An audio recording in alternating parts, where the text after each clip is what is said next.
যি ঠাইত যি জাতি বীৰ পূজা হয় তাতহে বীৰৰ জন্ম হয়। আমি যদি আমাৰ জাতিৰ নিজৰ জেগাখনৰ নিজৰ দেশখনৰ বীৰসকলক আমি নাজানো তেতিয়াহ'লে আমাৰ বীৰৰ যিটো জন্ম য'ত মানে এই ইংৰাজীত কথা এখন আছে যে heroes R worship heroes R বৰ্ণ।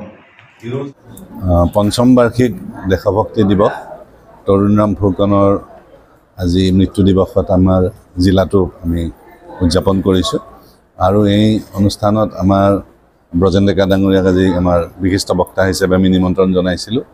আমাৰ ইয়াতে সকলো বিভাগৰ বিষয়াসকলৰ উপৰিও আমাৰ বিভিন্ন স্কুলৰ পৰা ছাত্ৰ ছাত্ৰীসকলেও অংশগ্ৰহণ কৰিছে আৰু তেখেতৰ কৰ্মৰাজিৰ ওপৰত তেখেতসকলে আলোকপাত কৰিছে। দেশভক্ত তৰুণৰাম ফুকনৰ যি বৰ্ণাঢ্য জীৱন, তেখেতৰ যি বুদ্ধিদীপ্ত, তেখেতৰ আইনৰ ওপৰত তেখেতৰ দখল, তাৰ ওপৰত আজি আলোকপাত কৰা হৈছে আৰু আমি পৰৱৰ্তী পৰ্যায়তো আমাৰ স্কুলসমূহত যাতে আমাৰ যিসকল এনেকুৱা ধৰণৰ মহান ব্যক্তি আছে, বিশেষকৈ আজিৰ এই কাৰ্যসূচীটোৰ লগত সংগতি ৰাখি দেশভক্ত তৰুণৰাম ফুকনৰ তেখেতৰ ওপৰতো আমি বিভিন্ন প্ৰতিযোগিতা বা বিভিন্ন অনুষ্ঠান পাতাৰ কাৰণে আমি সংকল্প লৈছোঁ পৰৱৰ্তী দিৱসত। এতিয়া যিহেতু গৰম বন্ধ হৈ আছে, সেইকাৰণে গৰম বন্ধৰ মাজত আমাৰ স্কুলত এতিয়া আমি কাৰ্যসূচী পালন কৰা নাই।